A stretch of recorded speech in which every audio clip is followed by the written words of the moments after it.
এই একটা পাপ যদি কেউ না করে ইনশাআল্লাহ সে জান্নাতে যাবে।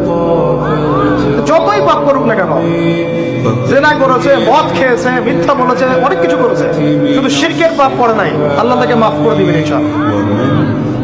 বিশ্বাস করলেন না কথাটা?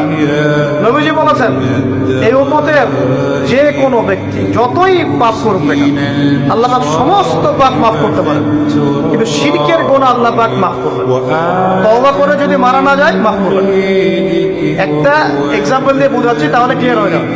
মনে করেন কেউ একজন জেনা করেছে, তওবা করার সুযোগ হয় নাই, মারা গেছে, এখন আল্লাহ পাক কিয়ামতের মাঠে এই জেনার পাপটা মাফ করে দিতে পারেন, যদিও সে তওবা করে নাই। আল্লাহ পাক এই পাপটাও মাফ করতে পারেন। কিন্তু একজন ব্যক্তি শিরক করেছে, তওবা করে নাই, কিন্তু এই অবস্থায় যদি কাল কিয়ামতের মাঠে আল্লাহর সাথে সাক্ষাৎ করে, আল্লাহ তার গুনাহ মাফ করবেন। এই শিরকের অন্য পাপের এই হলো পার্থক্য। তাহলে সবচেয়ে কোন বিষয়টা থেকে আমাদের বেঁচে থাকা উচিত ভাই? শিরক কিও কেন, একটা বই পাওয়া যায়, কিনে নেবেন। কিতাবত তাওহীদ একটা বই আছে, পড়ে নেবেন।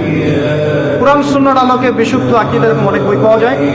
আর আকীদা সংক্রান্ত একটা অনবদ্য বই হলো আল আকীদা আত-তাহাবিয়া। এই 4-5টা বই পড়লে আপনার শিরকের কনসেপ্ট ক্লিয়ার হয়ে যাবে।